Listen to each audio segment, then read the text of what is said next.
I'd like to welcome everybody to week 4 video tutorial, penciling your page. This is probably the most exciting step in the entire process because today begins the process of you finishing your page. So everything you've worked on up until now comes together and you working on your final version of your pages. So no matter what type of template you've chosen, from picture book to chapter book to graphic novel or comic book, it all comes together now. And penciling your page is probably the most important part as well, because you are working towards the end goal of creating your vision for your story. Today what we're going to be doing is talking a little bit about penciling your page. We've got a little bit of a different format here this week. We're going to be also looking at color. Now, we've distributed colored pencils to all the schools. Colored pencils is only one choice of medium that you have. If you have another preferred choice of medium, and what medium is what you're using to color your book with. If you have another preferred method, that's okay. If you want watercolor, maybe you have paint, whatever your choices are, even crayons. So take your time in this process. This is when everything comes together, like I said. You should have by now completed your storyboard. You should also have had all your characters drawn out. You should know exactly what your characters look like. You should also written a little bit about your characters in terms of understanding more in depth about them, who they are, what their likes are, how they fit into your story. Now, at Belfry High School here recently, I saw some great work today in Molina Elementary. Some really, really great work from students there. And this is all about you. This is about your work. So what we're going to do is take everyone's work at the end of this. We're going to pull it together. We're going to bind those. And the students that have put the most time and energy and effort into this, you don't know what could happen. There's a potential for your book to even become published or produced in large quantities. We could have those books for display in book signings there locally in your region, or even on a larger scale. There's a lot of opportunities right now for you if you take this serious. So hopefully by now you have. Now, to start off with today, I want to tell you a little bit how we're going to do this. Up here on the screen, we have a smartboard. And I know everyone's familiar with the smartboard. There should be one in every school now, in every classroom. We're going to be penciling a finished page here. Then we're going to be jumping over to another angle, and we're going to work with colored pencil. But remember, if you have a preferred medium, so if you'd rather use watercolor, use watercolor. But still, watch this entire tutorial, because you'll learn things with color later on that you can use that will help you even if you're using paint, okay? Before we start, I want to share with everyone this book that I illustrated. This came out last weekend. Now, this is a hardbound book. It's published by Bellamy Fleming Publishing. It's written by Melinda and Julia Richardson. This is called Owen Owl's Wise Words. Now, I showed you a little bit about this earlier today, but the interesting thing about this book is that it gives you a great example of how color is used and why penciling your finished page is important when it comes to taking your time and using your storyboard, using the tools you've already created in order to produce that final page, okay? So what we're going to do, we're going to we're going to use a storyboard that I designed for this tutorial, and we're going to create a finished page together today here in the Holler Studio. And for all of you who have not got on the Holler Studio and participated very much, I hope that you will. I hope you'll consider getting onto the website, communicating, sharing ideas, asking questions. It's all very, very important. That's a part of being the community process. What I have here in my hand is a storyboard that I just finished for an author's book that I'm working on. This is the most current storyboard that I've finished. I'm currently working on another storyboard for a book called Dance of the Fireflies by Mary Powell Wagner. But this storyboard here is from an author that I can't tell you a lot about right now, but that's going to be revealed pretty soon. But this book is called Holding the Light.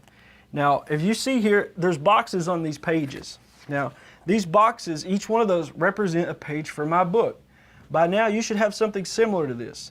Whether you're working on a graphic novel, a comic book, whatever the template you chose, you should have a storyboard. You should also have this, which is the character design. Basically, character design, it just means that you're drawing out your characters on a page. You know what they look like before you start working on your final pages. Character design is really important. It goes hand in hand with your storyboard. In the storyboard, I've asked you to be very, very rough, not a lot of detail. Remember, we talked about this. So on your storyboard, I asked you to draw circles and basic shapes. So here's an example of what you might have on your storyboard. You might have a basic shape here to represent the characters, okay? And we'll have a few here sitting in chairs, maybe. Okay, so there's a few characters there, all setting, and we could put little squares in front of them to represent desks, maybe, okay? I'm just kind of putting this together as an example. This is what your storyboard should look like. You didn't have to be go into a lot of detail with your storyboard. Up here we could put a larger desk. Maybe this is for the teacher. Up here, all right, so this could be an example of one of your pages from your storyboard. There's not a lot of detail. But when you combine your storyboard with your character design, you have all the blueprints to knowing exactly what your page will look like once you're finished. And that is very important, okay? So let's go ahead now, and what we're going to do, we're going to design a page from a book that I just come up with out of the top of my head before starting this tutorial. It's going to be about a tiger, okay? So let's go ahead and walk through this process together, all right? First thing we're going to do, we're going to look at our storyboard page. All right, so what I'm going to do, since we don't have the storyboard created for the tiger, I'm going to go ahead and draw out basically what the storyboard page would look like if we did. So here's the head of my tiger. I'll put this for the belly. Here's one arm coming down here, another arm coming down here, got a leg coming down this way, and a leg back here, okay? Now believe it or not, this is going to turn into a finished page of my book, all right? Also now we have the, imagine this is one box, this is one of your pages of your, one page of your storyboard here. Just pretend with me. Now we're going to incorporate our setting. This is stuff you already should have done. I'm just going to go over this to give you an example. I'm going to draw some background setting in here. Tigers are often found in jungles. If you were doing a completely fictional story, you may have a tiger as a character living in a neighborhood or something like that. But for the purpose of this, we're going to pretend that this is in its natural habitat, okay? And natural habitat for a tiger is a jungle, or there's also zoos, right? So here we're going to have what we're going to imagine to be our finished page. We're going to draw this as a stream of water coming down. And out here we could put some mountains coming up, and then be some more foliage or greenery here, okay? So I want you to imagine with me that what we're looking at right here is a finished page of our storyboard, okay? This is what our storyboard page for, let's call this page 1, all right? Now there's one very important thing that I asked you to do on every single panel or box of your storyboard, whether it's comic book, graphic novel, picture book, or chapter book. You also needed to think, where are the words going to appear on this page?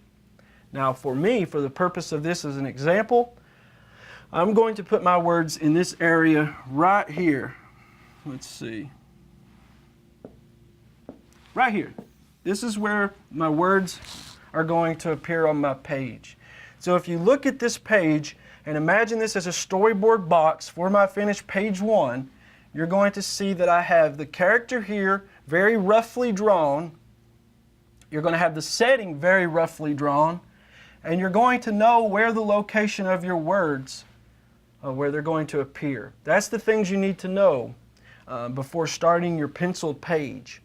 Now, like I said, I ask you to draw this very roughly. Sketch it out. But for your penciled page, this is where you're going to have to take time and really try to use what we call craftsmanship, which is trying to do your best job to make your lines nice and straight, or if they're jagged, make them just look very clean on the paper, okay?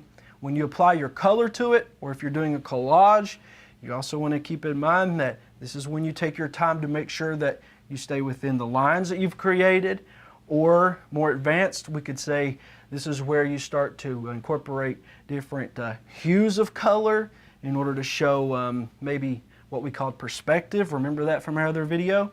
You can show perspective with color as much as you can with lines, okay? All right, so we have a finished storyboard page, page 1 of what we could call Tim the Tiger. That's the name of our book. What we're going to do from here, we need to go ahead and before we actually draw this out, okay, we're going to go through that process of drawing out our character so we know what our character looks like. Now this is stuff we've already covered, but this is going to help you with your understanding what you need to do with your penciled finished page, okay? All right, so let's go ahead now and I'll draw Tim the Tiger back on here and we will figure out what Tim the Tiger is going to look like, okay? Now for the purpose of this, blue is going to represent pencil, okay? This blue is actually going to be the pencil. All right, so we're going to draw our basic shapes. Remember the Marvel method? We talked about that. So here's our basic shapes for our character. All right, so this is going to turn into a tiger now. I may add another circle here for the mouth area. Believe it or not, that's going to turn into a tiger.